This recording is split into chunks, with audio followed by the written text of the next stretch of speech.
దేవునికి స్తోత్రం, మహిమ కలుగునుగాక. ఈ వీడియో చూస్తున్న వారందరికీ ప్రభు అయిన యేసుక్రీస్తు నామంలో నిండు వందనములు. దేవుడు ఎందుకు నిన్ను రక్షించాడు? దేవుడు మనలను ఎందుకు రక్షించాడు? ఎందుకంటే మనము కూడా నిత్యము ఆయనతో పాటు యుగ యుగములు జీవించడానికి, మనకు ఆ పరలోక రాజ్యాన్ని ఇవ్వడానికి. మంచిది. మనము పరలోక రాజ్యానికి వెళ్ళడానికంటే ముందు, ఆ రాజ్యానికి వెళ్ళడానికంటే ముందు ఈ భూమి మీద ఎందుకుంటున్నాం? ఈ భూమి మీద ఏం చేయడానికి దేవుడు మనల్ని రక్షించుకున్నాడు? ఈ భూమి మీద మనము ఏమి చేయడానికి దేవుడు మనల్ని రక్షించుకున్నాడు? మొట్టమొదటగా దేవుడు ఆదామును చేసుకున్నాడు. ఆదామును చేసుకున్న తర్వాత ఆదాముతో దేవుడు ప్రతిదినము చల్లపూటన వచ్చి మాట్లాడేవాడు. ఆయనతో ఆదాముతో మాట్లాడేవాడని మనకు బైబిల్ గ్రంథంలో రాయబడి ఉంది. ఆదాము దేవుడు చెప్పిన మాటను వినక, సాతాను చెప్పిన, అపవాది చెప్పిన మాటను విని దేవునికి దూరమయ్యాడు.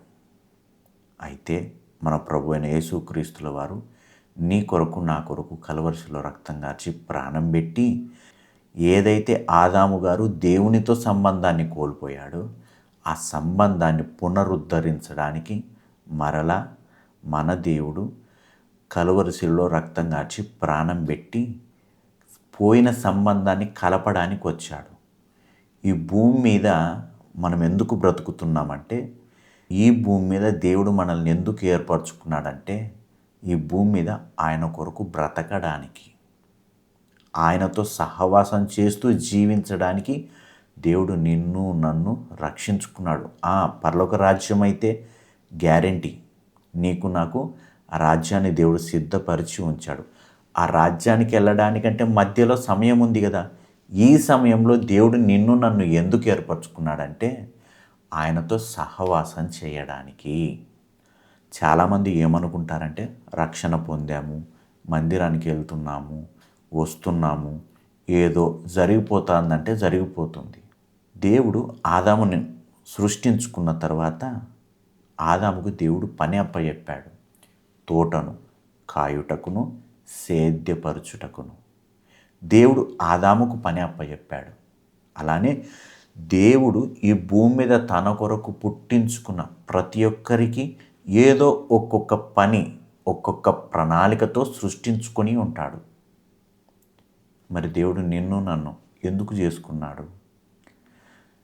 దేవుని ప్రణాళికలో నీవేమై ఉన్నావు? అసలు నీ గురించి దేవుని ఉద్దేశం ఏమి? ఈ భూమి మీద బ్రతికినంతకాలం ఏదైతే ఆదాము గారు కోల్పోయారో ఆ సంబంధాన్ని మన దేవుడు, మన రక్షకుడు ప్రభు అయిన యేసుక్రీస్తుల వారు కలువరి శిలువలో రక్తం కార్చి ప్రాణం పెట్టి ఆ సంబంధాన్ని తిరిగి తెచ్చారు.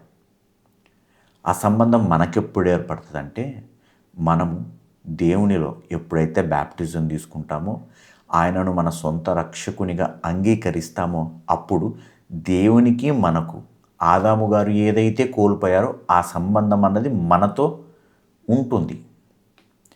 ఆదాము గారు ఏదైతే కోల్పోయారో ఆ సంబంధాన్ని మళ్ళీ మనం తిరిగి తెచ్చుకోవడం జరుగుతుంది. బ్యాప్టిజం తీసుకునేటప్పుడు మనము కొన్ని నిబంధనలు చేసుకుంటాం. అందులో రక్షణ కలగాలంటే రోమీలకు రాసినటువంటి పత్రిక 10వ అధ్యాయము 9-10 వచనాలు చూస్తే ఇలా ఉంటుంది.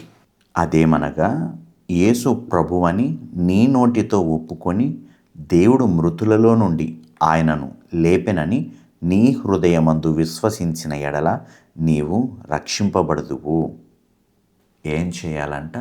యేసు ప్రభుల వారిని మన ప్రభు అని ఒప్పుకోవాలంట. ప్రభువు అంటే యజమాని.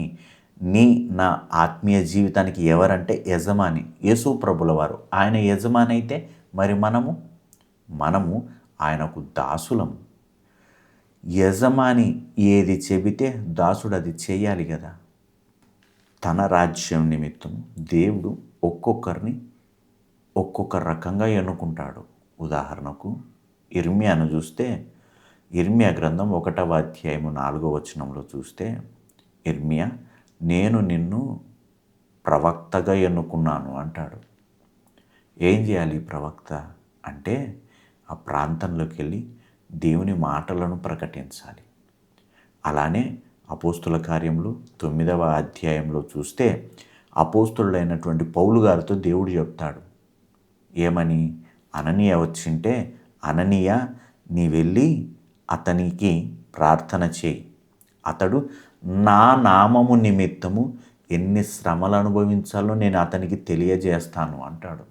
ఓహో, పౌలు గారు శ్రమల కొరకు ఏర్పరచబడ్డారా? శ్రమల నిమిత్తం, శ్రమల కొరకు ఉన్నారా? మరి సంఘంలో ఎఫెసీలకు రాసినటువంటి పత్రిక 4వ అధ్యాయంలో చూస్తే 13వ వచనంలో దేవుడు కొందరిని అపోస్తలులుగాను, సువార్తికులుగాను, కాపరులుగాను, ఉపదేశకులుగాను అలా ఎన్నుకున్నాడు. అందరినీ ఒకలా ఎన్నుకోలేదు. మొదటి కొరింథీలకు రాసినటువంటి పత్రిక 12వ అధ్యాయము 8 నుండి 10 వచనాలు చూస్తే దేవుడు ఒక్కొక్కరికి ఒక్కొక్క వరాలు ఇచ్చినట్టు రాయబడింది. ఒక్కొక్కరికి కొన్ని తలాంతులు ఇచ్చినట్టు రాయబడింది. అందరికీ ఒకటే అని కానీ, లేకపోతే అందరినీ ఒకేలా వాడుకుంటానని కానీ దేవుడు చెప్పలేదు. సరే, దేవుడు ఇర్మియాని ఎన్నుకున్నాడు ప్రవక్తగా ఉదాహరణకు. ఆ తర్వాత అపోస్తులైన పౌలుని ఎన్నుకున్నాడు శ్రమలకు.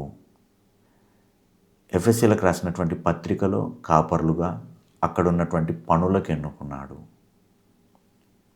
కొరింథీలకు రాసినటువంటి పత్రికలో వరాలిచ్చి ఎన్నుకున్నాడు. మరి దేవుడు నిన్ను దేని కొరకు? నీ రోల్ ఏంటి? దేని కొరకు నిన్ను ఎన్నుకున్నాడు? ఎప్పుడైనా దేవుని దగ్గర ఆలోచించావా? ప్రభువా, నన్నెందుకు ఎన్నుకున్నావు? నన్నెందుకు రక్షించుకున్నావు? ఈ ప్రాంతంలో నన్నెందుకు ఉంచావు? నేను ఈ భూమి మీద ఉన్నప్పుడు ఆ రాజ్యం నిమిత్తం చేయవలసిన పనులేంటి ప్రభువా అని ఎప్పుడైనా దేవుని మనం అడిగామా? ఎందుకున్నాము? హృదయాలను పరిశీలిద్దాం. అవును ప్రభువా, దేవా, నన్ను ఎందుకు ఎన్నుకున్నావని ఒకసారి అడుగుదాం. సొంత ఆలోచనలతో ఒకవేళ ఆత్మీయ జీవితాన్ని కొనసాగిస్తే అది నేను ఎన్నుకున్న విధానం కాదని ఒకవేళ దేవుడు అంటే అంతవరకు చేసిందంత వ్యర్థమైపోతుంది కదా. మన ఆత్మీయ జీవితంలో దేవుని ఎన్నిక దేనికి? అది తెలుసుకొని అడుగులు వేస్తే ఆయనను సంతోషపెట్టిన వారం అవుతాం. హృదయాలను పరిశీలన చేసుకుందాం. దేవుని రాజ్యానికి సిద్ధపడదాం. ప్రార్థన చేసుకుందాం. మహాగణుడా, మహోన్నతుడమైన దేవ, మీ కృపను బట్టి ఈ భూమి మీద మమ్మల్ని పరలోక రాజ్యం నిమిత్తం ఎన్నుకున్నారు నాయన. అయితే ఆ రాజ్యానికి వచ్చేలోపు ఈ భూమి మీద మేము బ్రతకవలసినది ఉంది ప్రభువా. ఈ బ్రతికే బ్రతుకు ఏ విధంగా బ్రతకాలి? మీరు మమ్మల్ని దేని కొరకు ఏర్పరచుకున్నారు?